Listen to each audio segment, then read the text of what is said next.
বিচার বিভাগের সংস্কার নিয়ে আইনজীবী ও সাধারণ জনগণ হতাশ বলে মন্তব্য করেছেন সুপ্রিম কোর্ট আইনজীবী সমিতির সভাপতি ব্যারিস্টার মাহবুবউদ্দিন খোকন।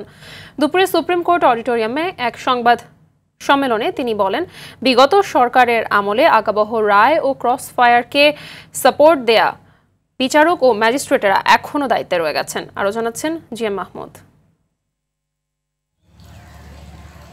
বিচার বিভাগ ও দেশের সার্বিক পরিস্থিতি বিষয়ে বুধবার সংবাদ সম্মেলন করে বাংলাদেশ সুপ্রিম কোর্ট আইনজীবী সমিতি। এতে বর্তমান বিচার ব্যবস্থা ও এর সংস্কার প্রস্তাবনা নিয়ে বক্তব্য উপস্থাপন করেন সমিতির সভাপতি এম মাহবুবউদ্দিন খোকন। আমরা সুপ্রিম কোর্ট আইনজীবী সমিতির বিচার বিভাগের যে সংস্কার আশা করছিল দেশবাসী আইনজীবীরা, সে তুলনায় কিছু হয়নি। বক্তব্যে বিতর্কিত এবং পক্ষপাত দুষ্ট বিচারক ও বিচারপতিদের অপসারণের দাবি জানান তিনি।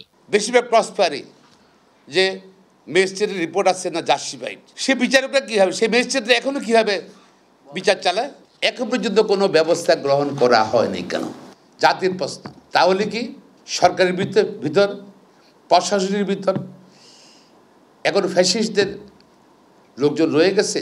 বিচার বিভাগকে শক্তিশালী করতে পৃথক সচিবালয় প্রতিষ্ঠা প্রয়োজন বলে উল্লেখ করেন বার সভাপতি। তবে ঢাকার বাইরে হাইকোর্ট বেঞ্চ স্থাপনের বিরোধিতা করেন তিনি। এক বছর হয়ে গেল, জনগণের দাবি, মানুষের দাবি, শাসন বিভাগ বিচার বিভাগ থেকে সম্পূর্ণ পৃথক করতে হবে, আলাদা করতে হবে, অর্থাৎ আইন মন্ত্রণালয়ের নিয়ন্ত্রণ মুক্ত করতে হবে বিচার বিভাগকে। ডিভিশন বেঞ্চ ডিভিশনে যদি সুপ্রিম কোর্ট যদি প্রতিষ্ঠা হয়, তাহলে 8th অ্যামেন্ডমেন্ট এই সুপ্রিম কোর্টে বাতিল করেছে, সেটার কি হবে? সুপ্রিম কোর্টে মামলা জটের জন্য বিচারক সংকটকে দায়ী করেন মাহবুবউদ্দিন খোকন। বিচারক নিয়োগ অধ্যাদেশ সংশোধন করা উচিত বলেও মনে করেন এ আইনজীবী। স্বাধীন, নিরপেক্ষ, ন্যায়নিষ্ঠ বিচার ব্যবস্থা আমরা চাই, কারণ এই বিচার ব্যবস্থায় কিন্তু সবকিছু। GM Mahmud, RTV, Dhaka.